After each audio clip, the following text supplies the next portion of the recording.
IPLിൻ്റെ രണ്ടാം ദിവസത്തെ ലേലം ആവേശകരമായി നടന്നുകൊണ്ടിരിക്കുകയാണ്. CSK മുംബൈയും താരങ്ങളെ വാരിക്കൂട്ടിയിരിക്കുകയാണ്. അതുപോലെ രാജസ്ഥാൻ ടീമിനും മികച്ച താരങ്ങളെ കിട്ടിയിരിക്കുകയാണ്. അപ്പോൾ ലേലത്തിൻ്റെ രണ്ടാം ദിവസത്തിൽ ഓരോ ടീമുകളും വാങ്ങിയ താരങ്ങളെക്കുറിച്ചാണ് നമ്മൾ ഇന്നത്തെ വീഡിയോയിൽ നോക്കുന്നത്. ഇതുപോലത്തെ IPL ന്യൂസിന് വേണ്ടി ഈ ചാനൽ മറക്കാതെ സബ്സ്ക്രൈബ് ചെയ്യൂ. ഇന്ന് ആദ്യം വന്നത് മനീഷ് പാണ്ഡെയായിരുന്നു. കൊൽക്കത്ത 75 ലക്ഷത്തിനാണ് മനീഷ് പാണ്ഡെയെ വാങ്ങിച്ചിരിക്കുന്നത്. പിന്നീട് വന്നത് റൂദർഫോർഡായിരുന്നു.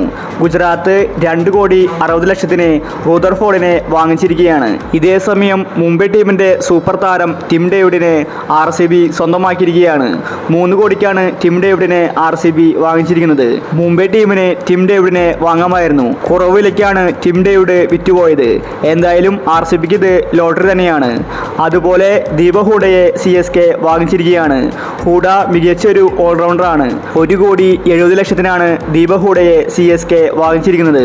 മുംബൈ ടീമാണെങ്കിൽ ആരെയും വാങ്ങുന്നുണ്ടായിരുന്നില്ല. എന്നാൽ പിന്നീട് അവസാനം സൂപ്പർ താരം വിൽ ജാക്സിനെ മുംബൈ ടീം വാങ്ങിച്ചിരിക്കുകയാണ്. 5,25,00,000 വിൽ ജാക്സിനെ മുംബൈ ടീം വാങ്ങിച്ചിരിക്കുന്നത്. കഴിഞ്ഞ പ്രാവശ്യം RCB ടീമിനായിരുന്നു ജാക്സ്.